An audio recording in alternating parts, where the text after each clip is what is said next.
am Susan Pritchard for the appellee Nelson Weber. You know, this is our second trip here. And so the original issues that were raised in the first briefing weren't, except for one on the jurisdictional issue, weren't yet considered.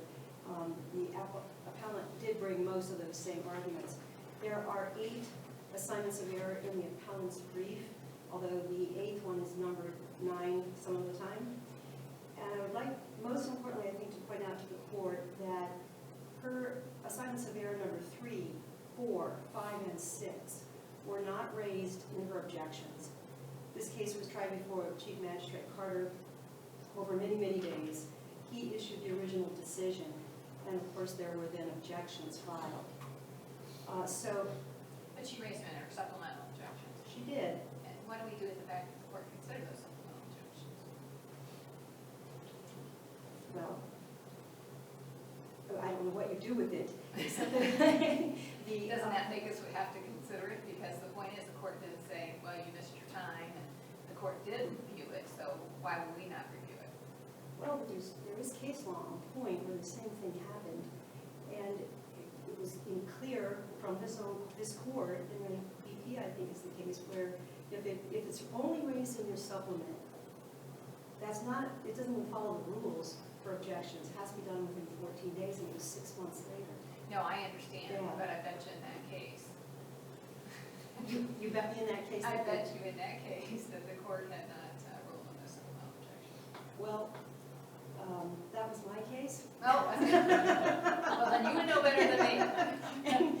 Yes, and I was on the receiving end of that unhappy news. And I always remember those two when that Bill said that to me. Let me tell you. Yeah, so, But yeah. counsel, nevertheless, in your argument, you pointed that out, however that falls, but you went to the merits also.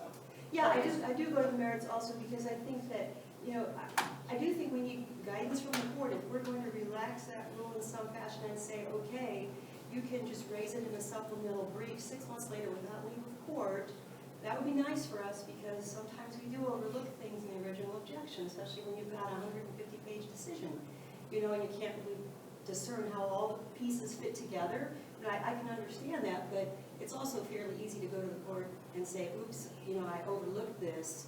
Can you now allow me to raise this as objection? So, okay, but I just want you to know that, I'm going to point that out, that there are 4 of those. So if I just talk about each one individually, I'll just go through them quickly, but the first one is about the contempt. The case was so long, it was so difficult, because the appellant was supposed to be paying the house payment. She's the only one in the house. My client's the only one on the mortgage. She quit paying the mortgage, and we couldn't get the court's attention for many months. And so the house goes into foreclosure. My client's the only one getting dinged as a result of that. The remedy that the court fashioned was exactly what would have happened if everyone had followed the court orders. So she was ordered to repay to my client the mortgage payments that she didn't make, and to pay what the equity would have been in the house if those mortgage payments had been made. Because while it's true that the house sold for less, what really happened was the payoff on the mortgage went from $104,000 to about $124,000 in the 2 years that she refused to pay the mortgage. So, and there's no citation to the record in the appellant's brief at all. So on the contempt, there clearly was an order. It was never modified. In fact, the court specifically said any court orders not, although when there was the modification under the temporary orders, that any orders not specifically addressed remain in full force and effect. So she was ordered to pay the mortgage. She didn't pay it for 2 solid years. So the finding of contempt was reasonable. The second one, the second assignment of error is very simple. It's just a notice of intent to relocate. The court didn't find her in contempt, just said, don't move without a notice of relocation. So there was really no penalty. There's absolutely no penalty attached to that. Again, no citation to the record. No case law, statute, or rule is cited in her brief. The third assignment of error is very difficult to understand. She raises actually several different issues in that third assignment of error. She simply says that the court just made a mistake in making the decision on the divorce without saying what she meant. So I don't even know how you respond to that. There are no issues presented for review in that brief. So So it's very difficult to even know what she was talking about in that third assignment of error. Fourth assignment of error goes to the retroactive child support. Again, that was not raised in the original objection. And the whole basis of her argument is based on misunderstanding or misstatement of the facts. She said that there was no motion pending. The trial went on for years, over several years. I think 3 were actually encompassed over 3 different years of trial.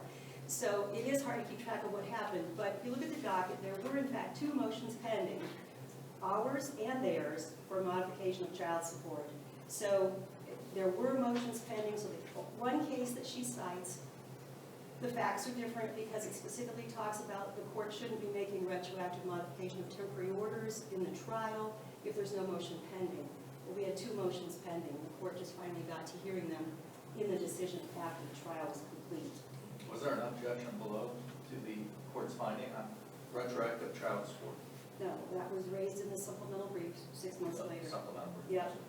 Yeah, the number 3, 4, 5, and 6 were not raised in the objection, just in the supplemental brief. Thank you. Yep. The fifth assignment of error talks about using actual income for the child support calculation. And again, this is interesting, and maybe I'm making a distinction, but to me it was significant. Originally in the objection sheet was unhappy that the court imputed essentially $35,000 of income to her. She is an attorney. She was self-employed. The court talks about the fact that what her income had been, what her expenses had been, and then said a reasonable income for her is $35,000. That's what we're going to use for child support purposes. And that's all she objected to.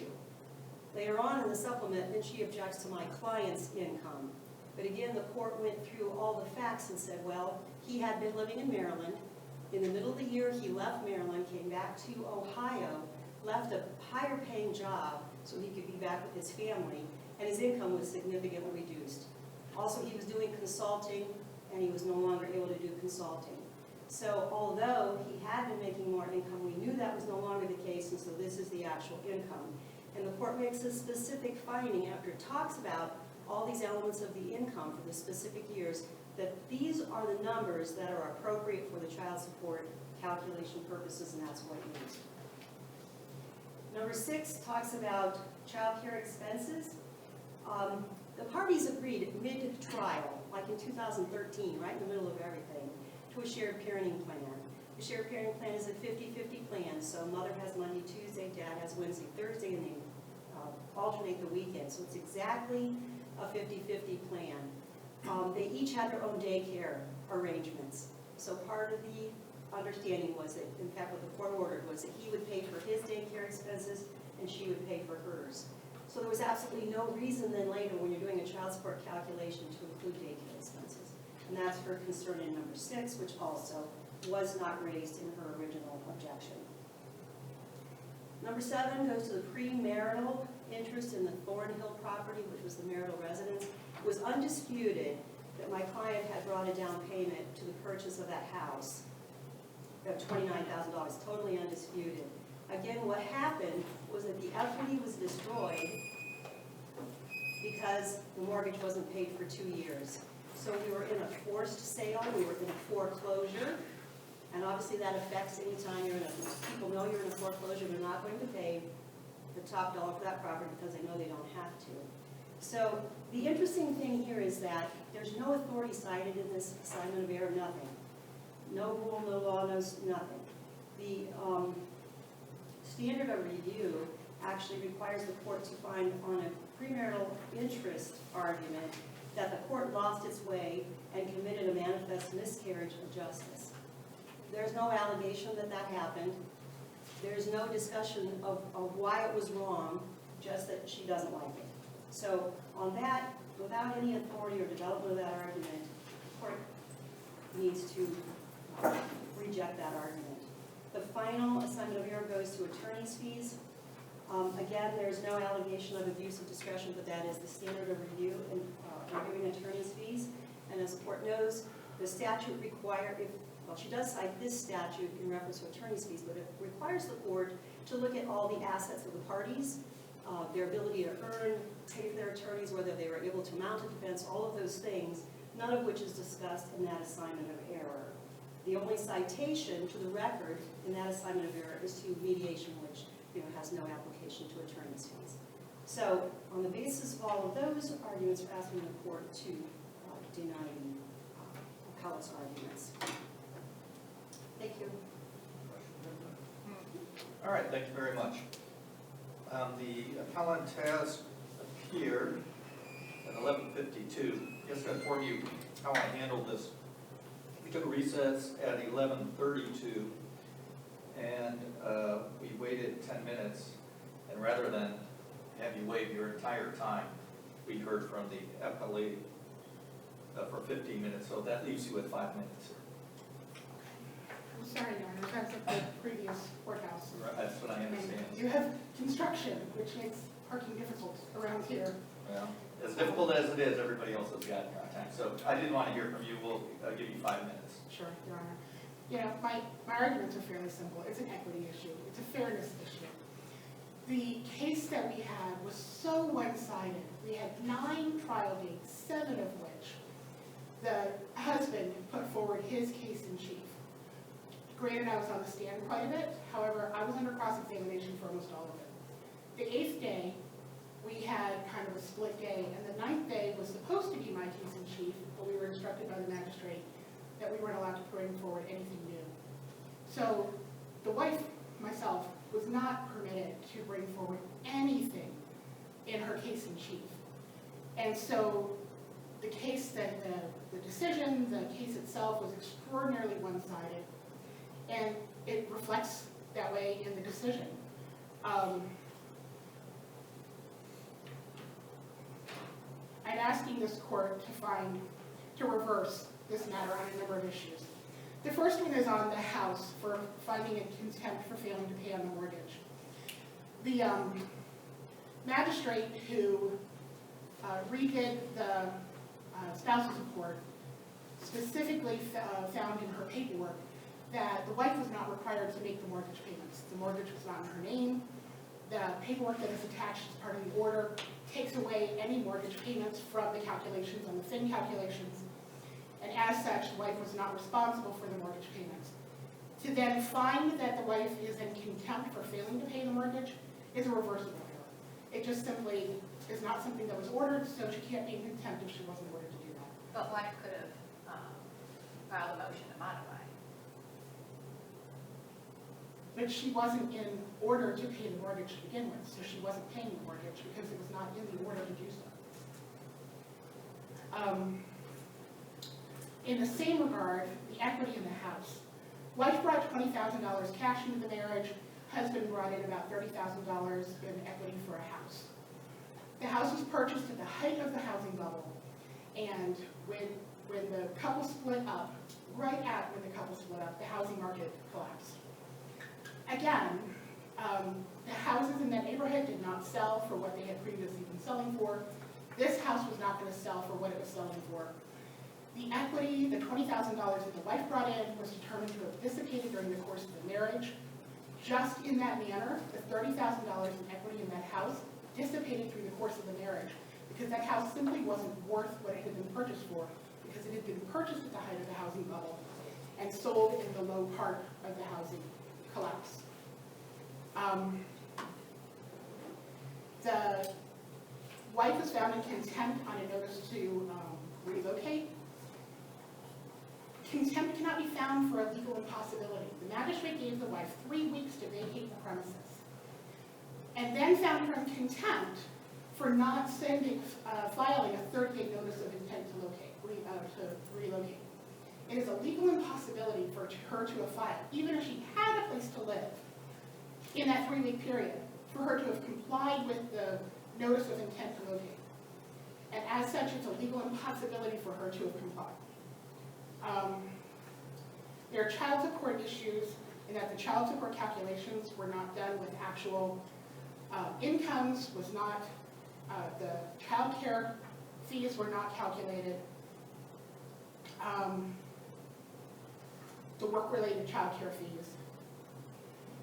And as such, appellant is respectfully requesting that that issue be remanded to the trial court so that the trial court can do an actual calculation of child support based on actual numbers. Trying to hurry through this. You have about 48 seconds left. Okay. Again, on the equity, the premarital equity interest, that amount dissipated in the housing market. So appellant is respectfully requesting this court that it, one, find that the appellant is not responsible for the mortgage payments of $25,000, that she is not responsible for any equity on the husband's part because that money dissipated, that the it should be remanded back to the trial court for recalculations on child support, and that she not be held in contempt for a failure to file the motion to locate 30 days in advance because it was a legal impossibility. In the alternative, because the case was so one-sided, because the wife was not able to present her case at the trial court level, the appellant is respectfully requesting that the entire matter be sent back to the trial court for a new hearing, and respectfully request that there be attorney's fees granted, especially in light of the fact that husband had 7 days of trial, and 3 of those dates was a complete rehash of other trial dates. There was nothing new brought in on those dates. And for those dates specifically, wife requests that those attorney fees be given to the wife. Thank you for making it here for your portion of the argument, and I thank both parties for the arguments presented today. Of course, we're going to review the briefs again, take the matter under advisement, we'll issue a decision in due course. The clerk of courts will mail a copy of the court's decision to each of you on the day it is released, and the opinions are also posted on the Supreme Court of Ohio's website.